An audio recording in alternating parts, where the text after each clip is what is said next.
kita kembali lagi dengan Aldi Taher nih. Sekarang kondisinya intinya kanker kelenjar getah bening ya. Oke, stadiumnya? Aldi karena ada di 2 titik jadi stadium 2. Stadium 2, maksudnya 2 titik bagaimana?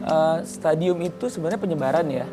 Jadi Aldi dapat info juga, misalkan di bagian perut ke atas itu satu sisi. Perut ke bawah itu jadi 2 sisi. Jadi kalau misalkan dia sudah ada di 2 sisi, itu bisa stadium 3 dan 4. Kalau dia hanya satu sisi dari perut ke atas tuh stadium 1 dan 2. Jadi Aldi sekarang ada di mediastinum sama di leher. Jadi kalau misalkan masih ada di 2 titik berarti stadium 2. Kalau misalkan nanti di mohon maaf di daerah selangkangan gitu, itu berarti udah 2 sisi. Jadi namanya stadium 3 dan 4. Nah, sekarang Aldi benjolannya ada di mediastinum sama leher, itu namanya stadium 2. Berarti stadium 2. Oke, nah kata dokternya bagaimana? Alhamdulillah Aldi udah kemo 5 kali sekarang. Kemo 5 kali. Kemarin waktu kemo ketiga Aldi ronsen lagi. Alhamdulillah pembengkakan yang di dekat paru-paru sudah mengecil dan yang di leher juga udah nggak keraba lagi. Dan alhamdulillah ada signifikan pengecilan. Ada pengecilan signifikan. Kalau pengecilan secara signifikan itu berarti stadiumnya turun tidak? Untuk stadium turunnya belum tahu, nanti kan aku siklusnya 6 kali ya, 6 kali kemo. Nanti setelah 6 kali kemo baru dievaluasi. Berarti masih kemo sekali lagi? Sekali lagi bismillah. Baru dievaluasi. Oke. Lalu saya tuh penasaran, biaya kemo tuh sekali berapa sih? Lumayan Mas. Sampai berapa? Nggak, kita pengen tahu aja, maksudnya buat informasi ke masyarakat juga. Berapa sih biaya orang kemo tuh berapa biayanya? Kita nggak hitung BPJS ya, kita jangan hitung BPJS. Misalnya orang mau bayar biaya kemo tuh berapa? Aldi untuk pastinya nggak tahu, cuman Aldi denger-denger kan lumayan nih. Cuman alhamdulillah Aldi kan pakai BPJS. Betul. Jadi untuk nilai fixnya Aldi nggak tahu, mungkin bisa tanya ke informasi. Sekitar berapa tahu? Untuk pasti sih nggak tahu ya. Puluhan? Cuman aku dengar lumayan aja. Lumayan tuh berapa? Mungkin puluhan mungkin. Mungkin puluhan. Ya, sekali kemo ya. Sekali kemo bisa puluhan juta. Mungkin. Oke, dan di sini Aldi pakai BPJS. Alhamdulillah pakai BPJS dan kan kemarin sebelum Aldi kemo pertama Karya Irawan kan ke rumah. Karya kasih motivasi, beliau kasih semangat juga. Pokoknya Aldi harus positive thinking, jangan denial. Pokoknya kamu ikhtiar berobat, kemo, dan Aldi pakai BPJS. Terima kasih buat pemerintah dan sistem kesehatan di Indonesia. Gampang pakai BPJS? Alhamdulillah. Gampang ya? Oke. Aldi sendiri sekarang ada yang ditakutin nggak? Yang ditakutin yang pasti metastase ya. Metastase itu namanya penyebaran ya. Karena sel kanker kan Berkembang biak. cepat banget berkembangnya gitu. Yaitu kita nggak boleh stres, kita harus banyak makan jus buah, sayur, istirahat cukup, dan obat kemo itu kan membunuh sel sehat dan sel jahat. Sel jahatnya tuh sel kankernya yang dimusnahkan gitu ya. Sel sehatnya juga kena gitu. Jadi kita harus setelah kemo itu kita harus benar-benar ngejaga pola hidup, pola makan, terus juga pola pikir yang harus kita. Nah, apa yang dirasakan kalau habis kemo? Kalau Aldi ngerasain kayak masuk angin. Itu selama seminggu perut mual ya. Terus juga makan juga sulit masuk karena lidah, karena efek obat kemo yang Pahit, kuat bebal. banget ya, agak lidah berasa pahit. Jadi mau masuk makan, orang banyak yang bilang abis kemo tuh nggak nafsu makan. Cuman alhamdulillah dokter bilang, di kalau makan tuh nggak pakai nafsu tapi pakai bismillah katanya. Jadi alhamdulillah bismillah, Aldi minta kesembuhan sama Allah Subhanahu Wa Taala dan pelan-pelan makan karena nutrisi tubuh harus masuk dalam tubuh. Makanya tadi Mas Dedi bilang, Aldi kok gemuk? Ya karena kita harus jaga nutrisi tubuh, harus tetap. Berarti sekarang makannya bersih, sehat gitu? Selama kemo, ini aku dapat info dari teman-teman yang sudah menjalani kemo duluan gitu ya. Kak Jupe juga bilang, Aldi pokoknya kamu selama kemo, kamu makan yang ada di pikiran kamu, misalkan pengen makan A, makan, B, makan. Tapi jangan mentah. Karena yang mentah itu kan masih ada bakteri ya. Sedangkan imun kita selama kemo kan naik turun, leukosit turun, hemoglobin juga suka turun. Jadi harus mateng, tapi selama kemo yang kamu pengen makan, misalkan kamu pengen makan pengennya ini makan gitu. Jadi nggak ada pantang selama kemo. Nanti habis kemo baru kita atur. Habis kemo baru diatur lagi. Oke, baik. Ini berarti sekarang masih dalam bentuk perjuangan ya untuk melawan ini semua ya? Survive. Makanya orang nyebut survivor kan ya. Oke. Nah, kita juga dari tim Hitam Putih itu kemarin itu menjenguk Yana Zain. Terus kita juga melihat keadaannya yang sedang dirawat saat ini di rumah sakit karena kena kanker payudara. Dan kita sudah punya videonya, kita lihat dulu seperti apa, silahkan. Halo, sama Makasih ini udah datang. Pada saat awal ya, pada saat awal itu kira-kira 1 tahun yang lalu seperti benjolan, ya di daerah kiri, ya. Kemudian kok saya merasa ini tambah besar dan makin besar ya. makin membesar dan saya sudah merasa nih sepertinya ada ada sesuatu. Kemudian saya berusaha berobat ke alternatif. Ya, pada saat itu memang alternatif yang menolong saya. Tapi pada akhirnya mungkin badan saya tidak kuat. Ternyata mungkin itu tidak membunuh sang penyakit, ya? Tidak membunuh kankernya, tapi memang membuat badan merasa segar. Ada alternatif, mereka menyuruh saya untuk cek ke laboratorium ya. Saya cek ke laboratorium, sebuah laboratorium memang mengatakan CA. CA itu penyakit kanker payudara. Saya mempunyai 2 orang putri. 2 putri. Masih kecil. Masih sekolah berarti ya? Umur 13 dan 11 tahun. Seharusnya mereka sekolah. Tapi pada saat itu keadaan benar-benar terpuruk. Saya sudah sama sekali tidak mempunyai uang. Jadi pada saat itu anak-anak saya terpaksa. Mereka terpaksa putus sekolah. Karena saya tidak bisa membayar uang iuran sekolah, mereka terpaksa putus sekolah. Saya sebagai seorang ibu, tulang punggung keluarga yang seharusnya bisa membiayai anak-anak saya bersekolah, saya merasakan kesedihan yang sangat mendalam. Saya merasakan kenapa saya harus mengalami hal seperti ini. Saya ini seharusnya bisa membahagiakan anak saya masih kecil itu. Saya harusnya bisa memberikan pendidikan yang layak kepada mereka. Saya ini seharusnya bisa membahagiakan mereka. Tapi ternyata apa yang harus saya jalani sekarang ini adalah keadaan seperti ini.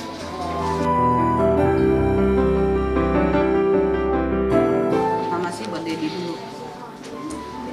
Mas Dedi, saya seneng banget loh. Rambut saya sekarang sama tebal dan lebatnya seperti Mas Dedi.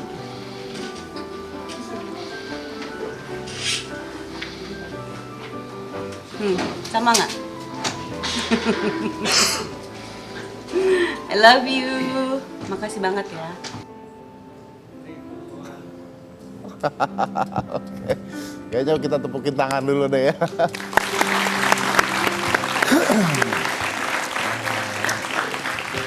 Aduh, tapi masih tetap semangat ya. Semangat Mbak Yana Zain, semangat sehat, kita survive, berjuang. Kalau nonton ini kita dukungnya buat kesembuhannya juga gitu, supaya rambutnya nggak sama-sama saya.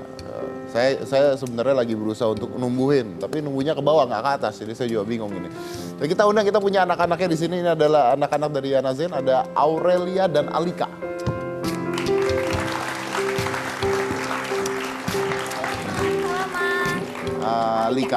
Alika, Aurel.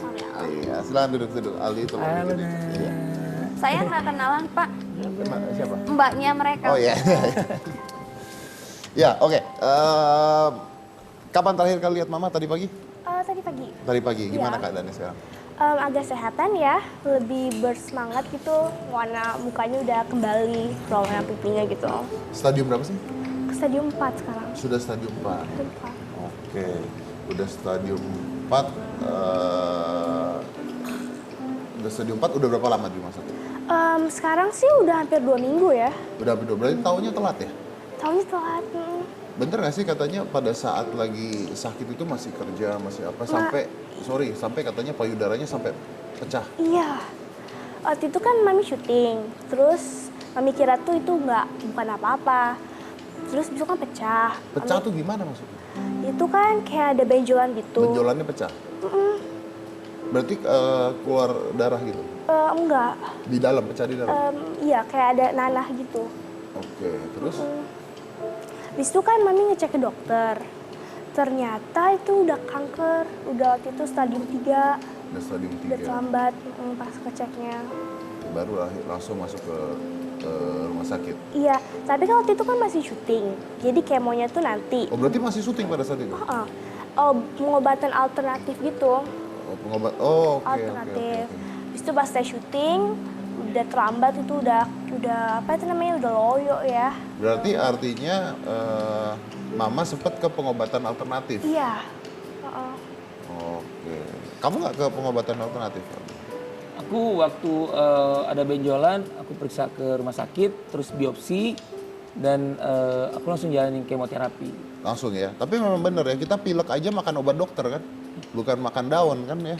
Jadi apalagi penyakit yang seperti ini harusnya langsung ke medis ya. Oke. Iya Pak, buat pemirsa atau penonton hitam putih yang masih ingat-ingat yang mana ya Tante Yana Zain gitu. Ini masih ada cuplikan sinetronnya Tante Yana Zain Pak. Saya mau kasih lihat, ini dia. Tapi kamu harus benar-benar pastikan kalau Aisyah harus putus dari Adi. Tenang Mbak, tenang. Itu keahlian saya. Jadi kapan saya bisa mulai? Tentu saja Ibu menyimpan foto-foto kamu, Reha. Tidak ada seorang ibu di dunia ini yang bisa melupakan anak yang telah dia lahirkan dari rahimnya sendiri. Ibu tidak tahu apa yang Emu telah katakan tentang perceraian kami. Tapi waktu itu Ibu tidak punya pilihan. Ibu adalah satu-satunya anak dalam keluarga. Dan kakekmu menginginkan agar Ibu menjalankan seluruh bisnisnya di Agra setelah beliau meninggal. Saya mengenal laki-laki bernama Abdurrahman yang dimaksud oleh Reha. Tapi Pak Abdurrahman sudah lama meninggal dan Ibu Hasna juga sudah menikah lagi. Oke, itulah tadi ya Mbak Yana Zain. Itu kok tadi ada laki-laki India nyari duit di Indonesia ya? Oh bukan ya, bukan ya. Oke. Iya sih Pak, itu artis India. Artis India kan ya? Iya, jadi kesini Pak. Fasih bahasa Indonesia loh? Dubbing Pak. Oh itu dubbing? Iyalah. Masa sih? Berarti itu dubbing? Aku... Dubbing nggak? Dubbing ya? Oh dubbing, oh gitu gue juga bisa dong nyari uang di India. Jangan Pak, di sini Bapak laku banget. Oh iya bener. Berarti dia udah oke, kita bahas yang lain saja kalau begitu. Bener nggak katanya gosipnya kamu tuh sampai nggak sekolah? Iya. Kenapa? Karena keuangan kan udah tipis waktu itu. Waktu itu tuh kapan? Pas kami selesai syuting kan, waktu itu pas syutingnya kan pengobatan alternatif. Selesai syuting kan langsung ke dokter. Pas ke dokter tuh mami kan masuk rumah sakit. Biar rumah sakitnya tuh udah tinggi waktu itu. Kan mama punya uang banyak juga dari syuting sinetron. Itu habis untuk Habis di dokter. mana? Di dokter? Iya, karena mama kan harus opname. Mama opname? Opname, karena waktu itu apa ya, udah nggak bisa jalan waktu itu udah. Berapa lama opname? Lama itu hampir 3 bulan ya, 2 bulan gitu. Opname 3 bulan? Dari Agustus sampai September atau Oktober. Oh ya? Berarti udah dana yang ada dipakai buat itu? Iya. Jadi aku sama Alika kan nggak bisa sekolah. Kamu tapi nggak sekolahnya karena apa? Karena itu keuangan menipis. Karena keuangan menipis? Ya, terus aku juga bilang ke Mami, mendingan duitnya dipakai untuk Mami berobat aja. Nah, kan kalau sekolah bayarnya udah tuh maksudnya? Iya, tapi kan Mami kan sakit tuh Agustus. Julinya tuh apa ya, belum udah daftar tapi belum bayar gitu. Pas Juli kan Mami udah stop syuting kan. Mami tuh ke dokter, jadi tuh semua orang tuh sibuk ngurus Mami ke dokter. Jadi nggak ada yang ngurusin untuk ke sekolahnya? Iya, aku juga sih nggak apa-apa, asal Mami bisa sembuh aja. Waktu itu aku juga bilang ke Mami itu uangnya dipakai untuk ke dokter aja dulu. Aku sama Alika sekolah nanti aja. Oke, berarti Alika nggak sekolah juga? Alika nggak sekolah juga. Sekarang kelas berapa? 1 SMP. 1 SMP kamu? 2 SMP. Kelas 2 SMP? Oke. Nah terus pertanyaan Om gini. Kalian tuh nggak sekolah karena memang keadaan keuangan, atau kalian nggak sekolah karena sibuk mengurusi ibu? Sibuk mengurusi Mami juga. Oke, bukan karena keuangan? keuangan juga waktu itu sudah mulai menipis juga kan, obat Tapi kan ada alternatif yang kan bisa juga. bantu, papa bisa bantu contohnya. Papa waktu itu udah sakit, papa meninggal di Juli. Oke, berarti keluarga yang lain Jauh sih. jauh. Nah kalau sekarang gimana keadaan keuangan akhirnya? Sekarang sih udah lumayan ya, banyak orang membantu. Banyak orang bantu. Ini mama nggak pakai BPJS? Mama BPJS-nya apa ya, susah gitu sekarang ya. Nah, gimana itu? Susah katanya pakai BPJS. Kok tanya saya, Pak? Anda kan bilang tadi. Saya kan bukan orang BPJS. Anda bilang gampang. Apa? Anda bilang gampang tadi. Oh kan Aldinya. Aldi gampang. Jadi bingung saya, kok nanya saya? Nggak, maksudnya tadi katanya susah pakai BPJS. Iya, aku kan juga terlalu menahu soal itu. Tapi aku tahu sekarang tuh waktu itu mami nggak bisa pakai BPJS untuk check-in ke hospitalnya kan. Waktu itu mami juga sesak napas, yang sekarang 2 minggu di hospital. Terus sesak napas, terus juga kram. Itu kita beberapa hari setelah kemo ke-6. Oke, dan katanya mami juga selain payudara kena Getah bening. Iya. Di mananya? Di bagian sini, jadi Bagian tangannya ketiak. membengkak. Oh, tangannya membengkak. Ini mami tadi kelihatannya kurus sekali udah. Iya. Ditimbang turun berapa kilo? Iya sih waktu itu turunnya banyak banget. Turunnya banyak banget. Udah, terus? Terus waktu itu di Mayapada itu kurus banget. Sekarang sih udah lumayan berisi. Waktu itu pas pertama kali di Mayapada itu kurus banget. Ini udah kemo berapa kali? Ini udah selesai kemo 6 kali. 6 kali. Baru satu sesi berarti kemonya ya? Iya. Baru satu sesi. Kata dokter gimana? Kata waktu itu kan mami ke dokter tuh untuk ngecek. Ternyata sel kankernya tuh menambah. Terus kata dokternya sih nggak tahu juga kenapa. Kan harusnya kan kemoterapi kan buat sel kankernya mati. Terus dokter juga nggak tahu sih kenapa. Jadi intinya sekarang sel kankernya menambah? Sel kankernya menambah. Oh ya? Iya. Ini kita lihat foto-fotonya ya. Oh, pengen tahu pada saat katanya ke pengobatan alternatif itu alternatif yang macam apa kamu tahu nggak? Herbal. Herbal. Herbal. Oke. Berapa lama?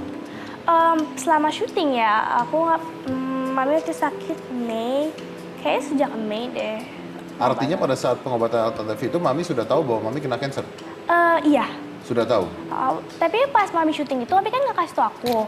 Aku tuh baru tahu juga pas mami ngecek, apa tuh namanya, yang ngecek cara ngecek kanker Biopsi. itu. Biopsi. Aku baru tahu pas mami biopsi. Baru tahu pada saat itu? Iya. Sekarang gimana mami di rumah sakit, kamu gimana, kangen apa dari mami? Aku sih kangen banget mami tuh jalan-jalan sama aku. Terus nonton-nonton di rumah bareng, juga masak-masak bersama. Aku kangen banget sama mami itu. Kalau Alika? Dia kan bisa kapan-kapan ngobrol, nonton TV bareng, makan, jalan-jalan. Itu aja sih, banyak lagi. Alika ke rumah sakit tiap hari? Setiap hari. Tiap hari ke rumah sakit, berarti nemenin mami di rumah sakit tiap hari? Oh, ya. Dari jam berapa sampai jam berapa? Aku sih biasanya dari jam 10 pagi ya. Dari jam 10 pagi? Tapi kadang-kadang lebih pagi lagi. Terus pulangnya sih aku kadang-kadang juga malam pulangnya. Pulangnya malam? Tiap hari ya? Setiap hari. Urusin mami berarti? Iya. Oke. Baik. Ya mudah-mudahan kalau ditonton sama Mbak Yana Zain, lihat kedua anaknya juga mendukung untuk kesehatannya, kita juga mendukung untuk kesehatannya, semuanya pasti berdoa untuk kesehatan Anda. Oke? Jangan mana-mana, tetap di Hitam Putih.